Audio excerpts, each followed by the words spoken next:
Hello students, আজকে আমরা খুবই পপুলার একটা টপিক নিয়ে আলোচনা করব। সেটা হচ্ছে ম্যাথ কিভাবে পড়া উচিত বা গণিত ভীতি কিভাবে দূর করা যায়। আজকে আমি তোমাদের সাথে আমার টিচিং লাইফের কিছু এক্সপিরিয়েন্স এবং সেই সাথে আমার স্টুডেন্ট লাইফেরও কিছু এক্সপিরিয়েন্স শেয়ার করব এবং সেই সব এক্সপিরিয়েন্স থেকে আমরা কিছু স্ট্র্যাটেজি ফাইন্ড আউট করব যেগুলো ফলো করলে অ্যাকচুয়ালি ম্যাথে ভালো করা সম্ভব।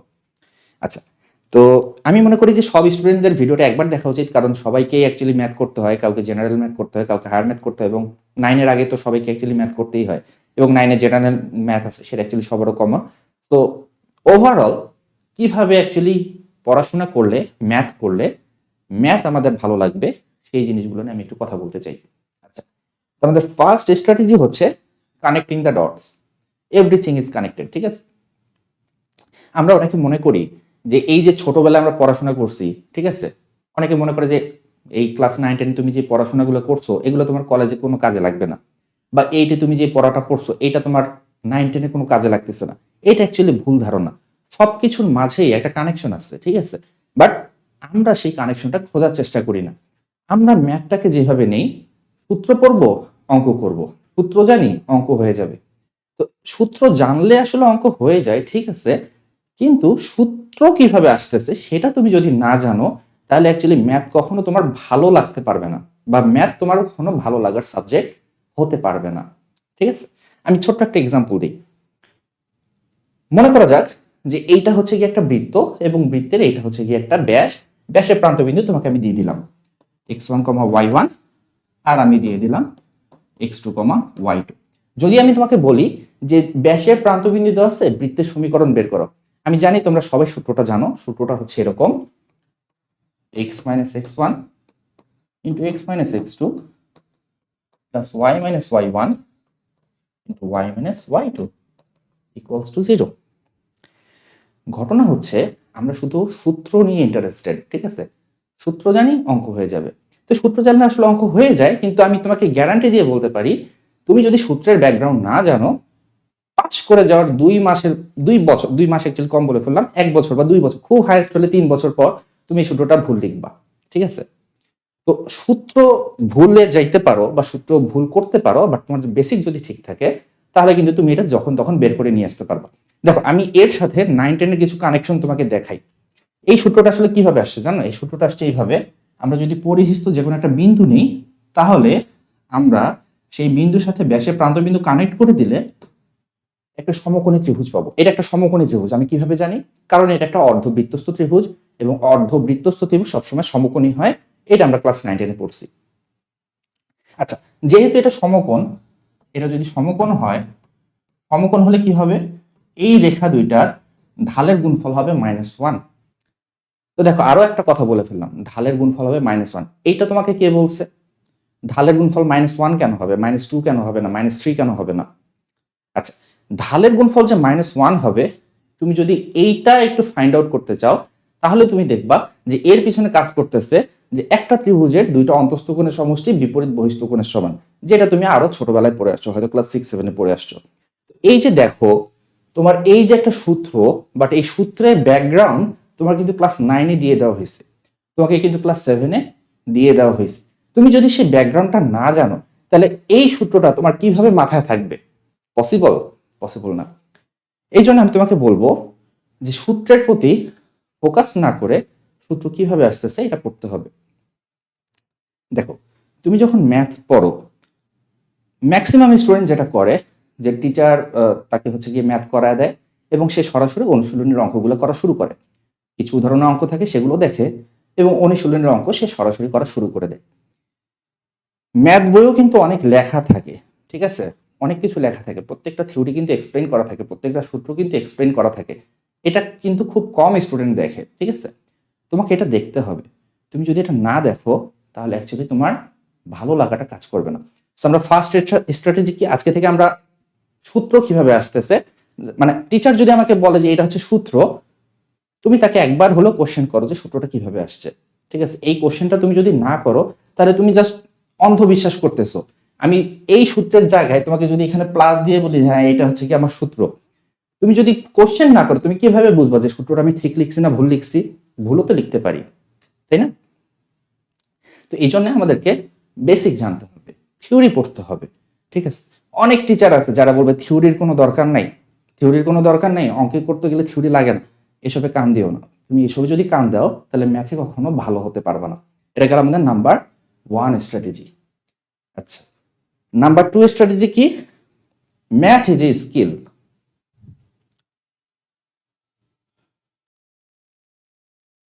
আচ্ছা, স্কিল বলতে আসলে কি বোঝায়? স্কিল বলতে কি বোঝায়? ক্রিকেট খেলতে পারা একটা স্কিল, ফুটবল খেলতে পারা একটা স্কিল, যে কোনো ধরনের স্পোর্টস এটা একটা স্কিল। আচ্ছা, খেলতে পারা এক জিনিস আর খেলা বোঝা, খেলা দেখা কিন্তু এক জিনিস। মনে করো তুমি টিভিতে ফুটবল খেলা দেখতেছো, ঠিক আছে? তুমি দেখবা যে বিশ্বকাপের সময় বহু মানুষ ফুটবল খেলা দেখতেছে, মেসির ভুল ধরতেছে আর 5টা ভুল দিল, রোনালদোর ভুল ধরতে এটা এর কোনো পাস হলো নাকি? তো মেসি রোনালদো পর্যন্ত তারা ভুল ধরতেছে, ঠিক আছে? ক্রিকেট খেলতেছে, ক্রিকেট দেখতেছে, ক্রিকেটের বহু কমেন্ট্রি দিচ্ছে। এই লোকগুলো কিন্তু তুমি যদি মাঠে নামায় দাও খেলতে পারবে না, ক্রিকেটও খেলতে পারবে না, ফুটবল খেলতে পারবে না। আমি এটা বলতেছি না যে খেলতে না পারলে সমালোচনা করা যাবে না, আমি এটা বলতেছি না।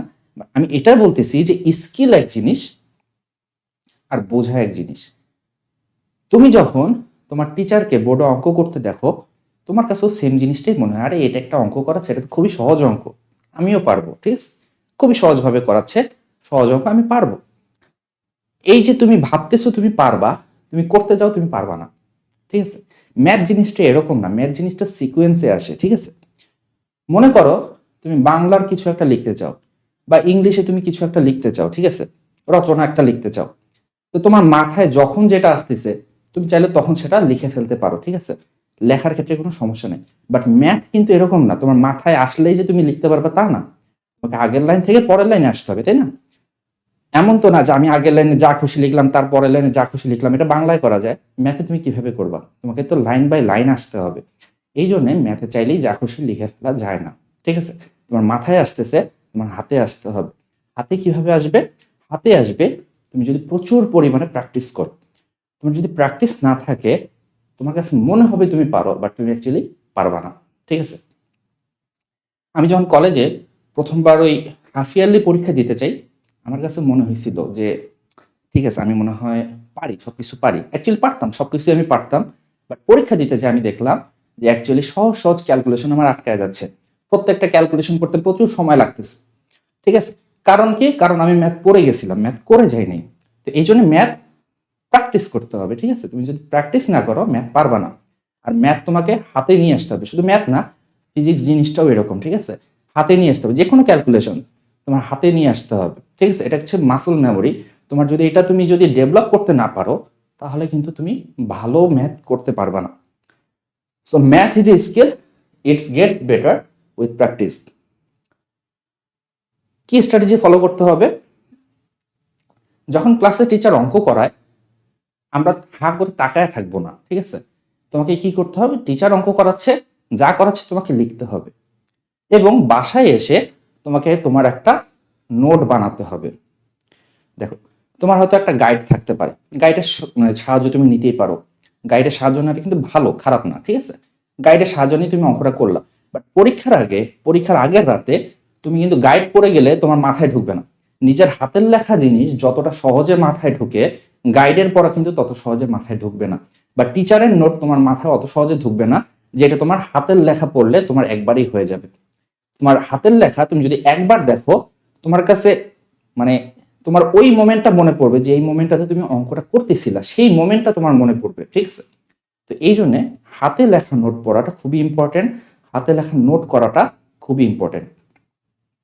আচ্ছা, সেকেন্ডে কি বলছে? ম্যাথ পড়ার চেয়ে করার দিকে বেশি ফোকাস দিতে হবে, এটা তো ডিসকাস করছি। নিজে ম্যাথ সলভ করার চেষ্টা করতে হবে। আমরা অনেকে আশায় বসে থাকি যে আচ্ছা ঠিক আছে, আমার তো টিচার আছে, আমার প্রাইভেট টিউটর আছে, বা আমি কোচিংয়ে যাই, তো সে অ্যাকচুয়ালি অঙ্কগুলো করায় দিবে, সে অঙ্ক করাবে, তারপর আমি অঙ্ক করব। এই ওয়েটটা করা যাবে না, ঠিক আছে? তোমাকে নিজে নিজে করতে হবে। দেখা গেল টিচার হয়তো একটা অঙ্ক করে দিছে বা একটা টাইপ করে দিছে, এখন তুমি সেই টাইপের অঙ্ক করে বসে আছো কেন? তুমি তো নিজেও চাইলে একটু অ্যাডভান্স হতে পারো, তাই না? নিজে একটা থিওরি পড়ার চেষ্টা করো, নিজে একটা সূত্র বোঝার চেষ্টা করো, দেন নতুন একটা টাইপের অঙ্ক তুমি নিজেই শুরু করো না, দেখো তুমি কতদূর করতে পারো, ঠিক আছে? এমনও তো হতে পারে যে তুমি নিজেই একটা টাইপ বুঝলা এবং সেই টাইপের অঙ্ক করলা, এইটার মাঝে যেই মজাটা, এই মজাটা তোমাকে কেউ শিখায় দিছে, শিখায় দেওয়ার পর তুমি করলা, সেই মজাটা তুমি পাবা না। ঠিক আছে? আচ্ছা, সো এই জিনিসগুলোর প্রতি আমরা একটু ফোকাস রাখবো। আমাদের থার্ড স্ট্র্যাটেজি হচ্ছে লার্ন টু ডিফারেন্সিয়েট। ডিফারেন্সিয়েশন যারা করছো তারা জানো যে ডিফারেন্সিয়েশন মানে হচ্ছে ক্ষুদ্র ক্ষুদ্র অংশে বিভক্ত করা, তাই না? তো আমাদেরকে কি করতে হবে, রিয়েল লাইফে আমাদের যে প্রবলেমগুলো আছে সেই প্রবলেমগুলোকে আমরা ক্ষুদ্র ক্ষুদ্র অংশে বিভক্ত করব।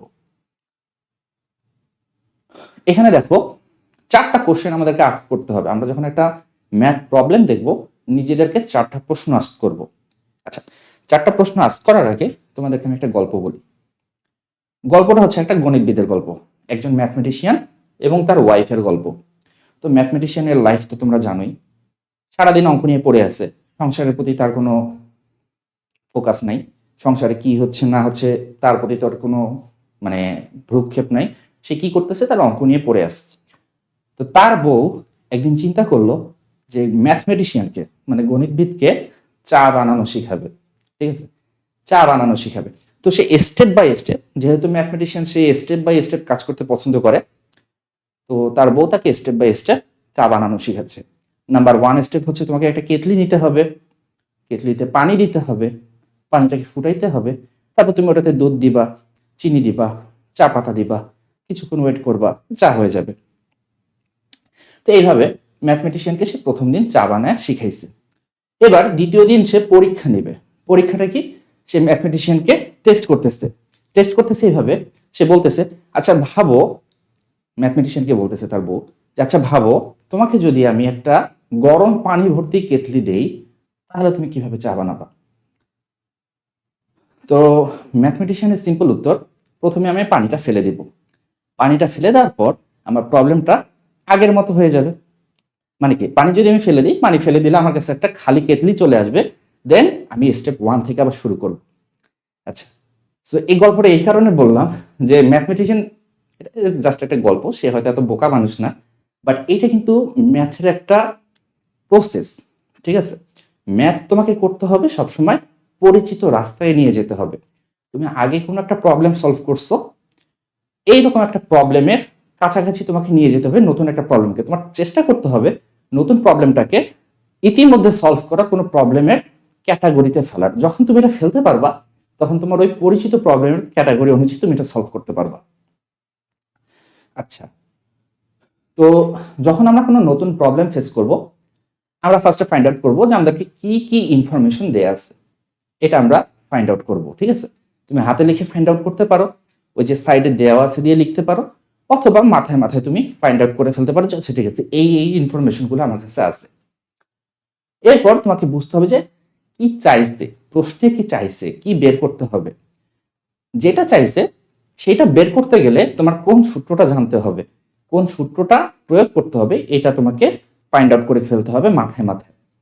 এরপর তুমি নিজেকে প্রশ্ন করবা যে আমি কি এর আগে এই ধরনের সমস্যার সমাধান করছি কিনা। এটা দুইটা উত্তর হতে পারে। যদি ইয়েস হয়, অর্থাৎ তুমি যদি এই ধরনের প্রবলেম সমাধান করো, তাহলে সেই প্রবলেম মানে তুমি যেভাবে সলভ করছিলে সেভাবে নতুন প্রবলেমটা সলভ করতে হবে। আর অ্যান্সার যদি হয় নো, তাহলে তোমার জানা যতগুলো সূত্র আছে, ওই চ্যাপ্টার রিলেটেড যতগুলো সূত্র আছে সবগুলো প্রয়োগ করে তোমার চেষ্টা থাকবে যে যেটা ফাইন্ড আউট করতে বলছে সেটা খুঁজে বের করার। ঠিক আছে? আর ওই যে ম্যাথমেটিশিয়ানের মতো কাজ করতে হবে। তোমাকে যদি নতুন কোনো প্রবলেমে ফেলে দেয়, গরম পানি ভর্তি কেতলি দিয়ে দেয়, বা দুধ চা পাতা চিনি দেওয়া গরম পানি সহ তোমাকে যদি কেতলি দিয়ে দেয়, ফার্স্টে কি করবা, সবকিছু ফেলে দিবা, ফেলে দিয়ে একটা খালি কেতলি নিবা, খালি কেতলি নিলে তোমার প্রবলেমটা আবার আগের মতো হয়ে যাবে। ঠিক আছে? ওকে, তারপরে কি, quality matters not the quantity.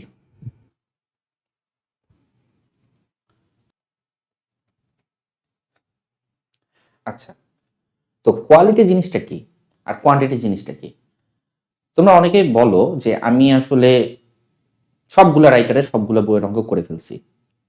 মানে ক্লাস 9-10 অ্যাকচুয়ালি বোর্ড বইয়ের একটা অঙ্ক থাকে, বাট এইচএসসিতে যেটা হয় যে বোর্ড বইয়ের কোনো অঙ্ক থাকে না, রাইটার ভিত্তিক বই থাকে।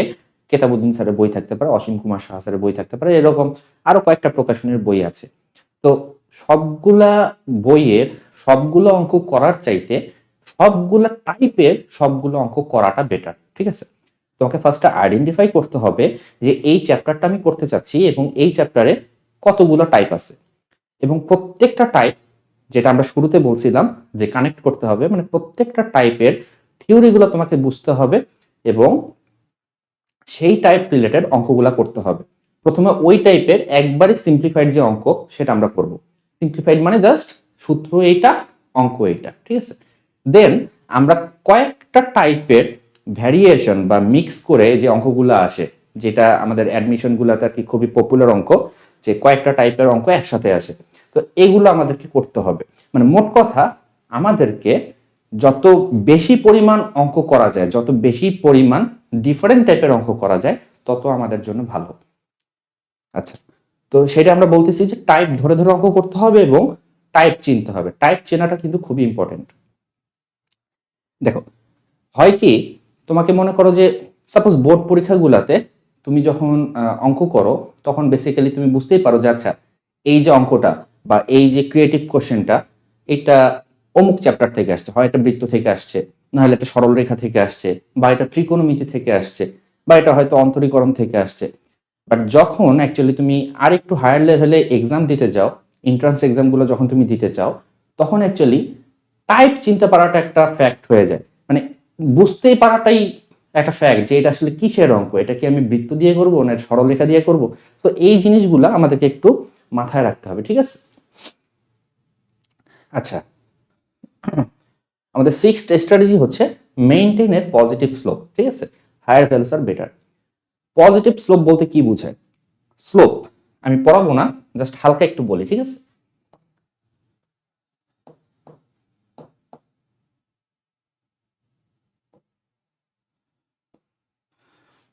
পজিটিভ স্লোপ মানে এক্স অক্ষের ধনাত্মক দিকের সাথে সূক্ষ্মকোণ উৎপন্ন করবে, ঠিক আছে। দুইটা লাইন, সাপোজ এইটার স্লোপ বা এইটার ঢাল যদি হয় m1 এবং এইটার ঢাল যদি হয় m2, তো এই ক্ষেত্রে m2 is greater than m1, মানে যেই রেখাটা যত বেশি খাড়া সেটার ঢাল তত বেশি। তো এইটা অ্যাকচুয়ালি আমি এই কারণে বললাম যে তোমাকে প্রত্যেক দিন কিছু পরিমাণ উন্নতি করতে হবে আগের দিনের চেয়ে, ঠিক আছে। মনে করো স্টার্টিং, এটা কিন্তু খুবই, মানে কি বলবো, মানে একটা প্রবলেম সলভ করা বা যে কোনো একটা জিনিস, এটা সলভ করতে গেলে তোমার ফার্স্ট জিনিসটা হচ্ছে স্টার্টিং, ঠিক আছে। তোমার যদি স্টার্ট করে ফেলো, সে কোথাও না কোথাও যাবে, মাঝপথে যাবে বা শেষ পর্যন্ত যাবে, কোথাও না কোথাও যাবে। স্টার্ট করাটা হচ্ছে খুবই ইম্পর্টেন্ট জিনিস।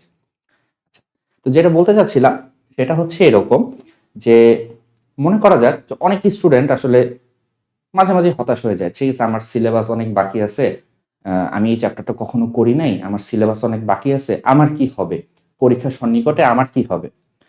তো আমি তাদেরকে বলবো যে তোমরা শুরু করো, ঠিক আছে, পড়াশোনাটা শুরু করো, পড়াশোনাটা শুরু করো, এবং আজকে তুমি যে পজিশনে আছো চেষ্টা করো আগামীকাল সেইখান, মানে আজকের চেয়ে বেটার পজিশনে যাওয়ার। পরশুদিন তুমি আগামীকালের চেয়ে বেটার পজিশনে যাওয়ার চেষ্টা করো, প্রত্যেকদিন কিছুটা উন্নতি করো। তুমি যদি প্রত্যেক দিন কিছু কিছু পরিমাণ উন্নতি করো, মানে ইনস্টিটিউট অফ তুমি ফেসবুকে এসে হতাশা ঝাড়লা বা মানে আরেকজনের কাছে মোটিভেশন চাইলা, এইসব কোনো কাজে দিবে না, ঠিক আছে। তোমাকে কি করতে হবে? প্রত্যেক দিন নিজের কিছু পরিমাণ উন্নতি করতে হবে। তো তোমার যদি প্রত্যেকদিন কিছু পরিমাণ উন্নতি করতে থাকো, এক সময় তুমি কিন্তু তোমার একটা নির্দিষ্ট পজিশনে পৌঁছায় যাবা। আচ্ছা, এখন উন্নতি যে করব, এটা কি রেটে করব, ঠিক আছে, এটাই বলতেছি যে হায়ার ভ্যালুস আর বেটার।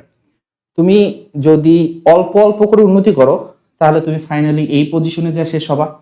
তুমি যদি উন্নতি করার রেটটা একটু বাড়াও, পড়াশোনা করার রেটটা যদি একটু বাড়াও, তাহলে তুমি ফাইনালি এই পজিশনে যে শেষ করবা।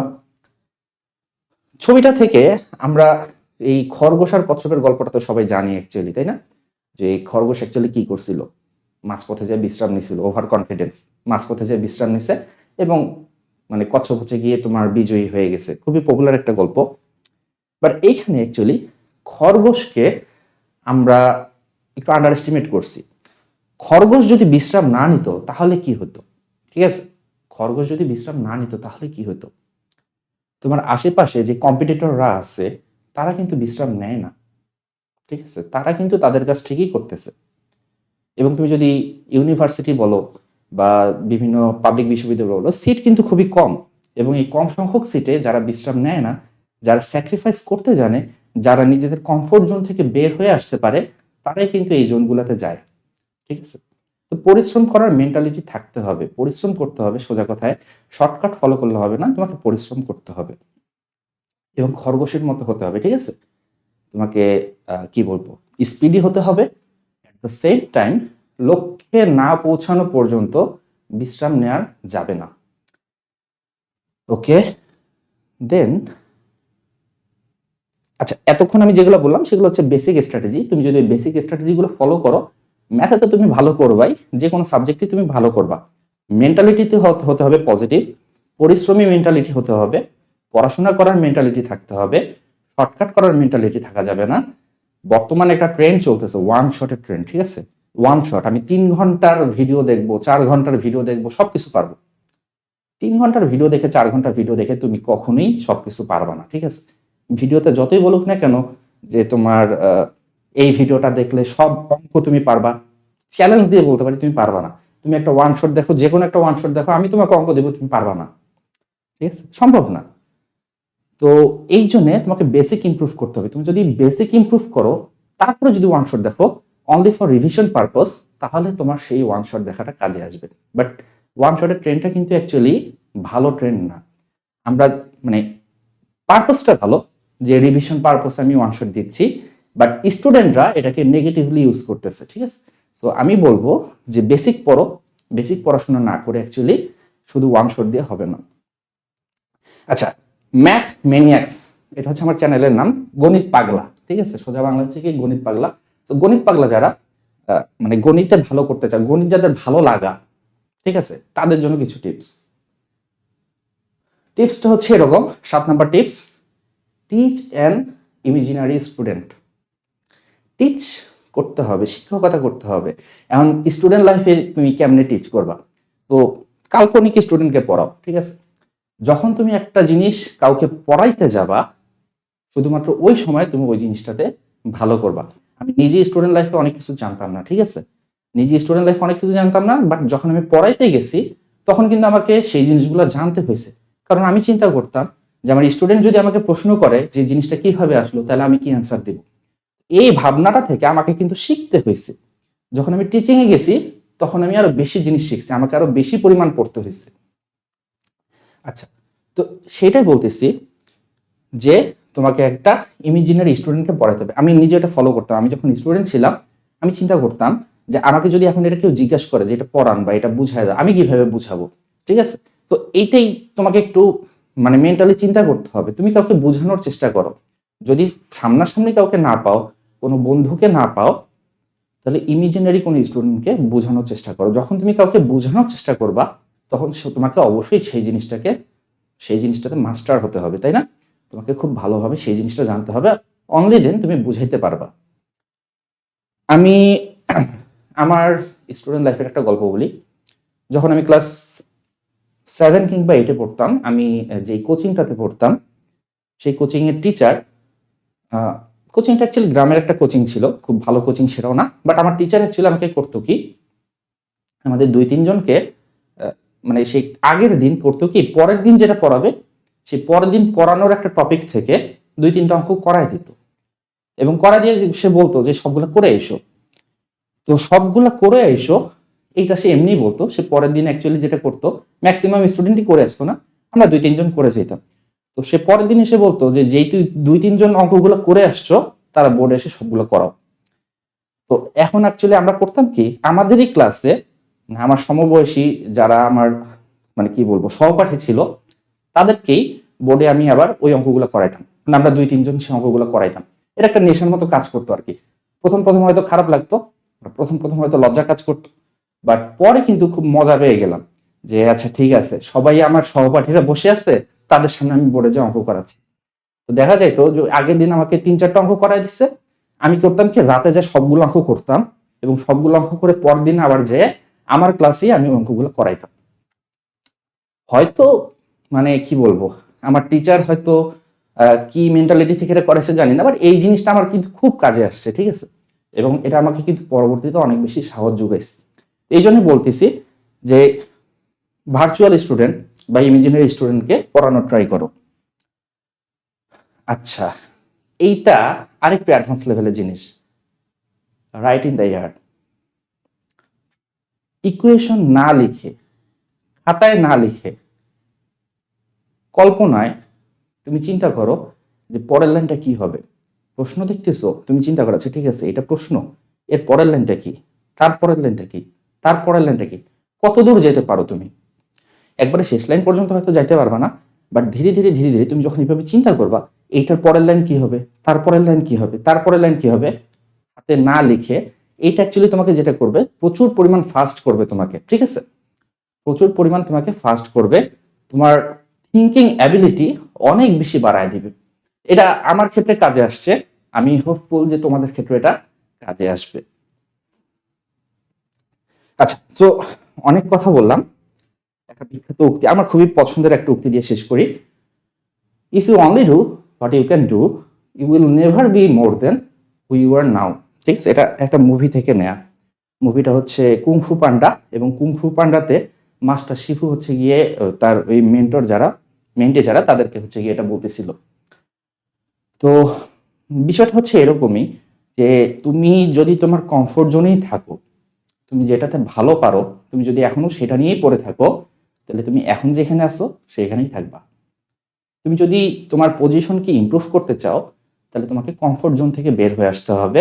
এখন তুমি যেটা পারো না সেটা করার চেষ্টা করতে হবে, নিজেকে আরো হায়ার লেভেলে নিয়ে যেতে হবে। ক্লাস 9-10 থাকতে একটা স্টুডেন্ট কি চিন্তা করে, এটা কলেজের বইয়ের পর আমি এখন কেন পড়বো, কলেজে উঠলে পড়বো। বা হাফ ইয়ারলির আগে চিন্তা করে যে এই জিনিসটা তখন হাফ ইয়ারলিতে নাই, এটা তো আমার সেকেন্ড ইয়ারের পর, আমি এখন কেন পড়বো। এই চিন্তাগুলো বাদ দেওয়া আসলে, এই চিন্তাগুলো বাদ দাও। তোমার যখন যেটা ভালো লাগবে পড়তে, তুমি তখন সেটা পড়ো, ঠিক আছে, যখন যেটা ভালো লাগবে তখন সেটা পড়তে হবে। কালকে কেন পড়তে হবে, তাই না? তোমার এখন পড়তে ইচ্ছা করতেছে বা এখন জানতে ইচ্ছা করতেছে, এখন জানতে ইচ্ছা করতেছে, তুমি এখনই জানার চেষ্টা করো। এইটা যদি তুমি একটু করো, তাহলে কিন্তু তোমার আরেকটু বেটার হবে। আচ্ছা, তো ভিডিও বড় হয়ে যাচ্ছে, ভিডিও আজকে এখানে শেষ করে দিই। যদি ভালো লাগে তাহলে লাইক শেয়ার করতে পারো, সাবস্ক্রাইব করতে পারো, আর আমাদের ফেসবুক গ্রুপে জয়েন করতে পারো যে কোনো জিজ্ঞাসায়। আর আমাদের কোর্সগুলো কিন্তু প্রবর্তন.org এই ওয়েবসাইটে দেওয়া আছে, চাইলে দেখে নিতে পারো। এতক্ষণ সঙ্গে থাকার জন্য ধন্যবাদ। Thanks for watching.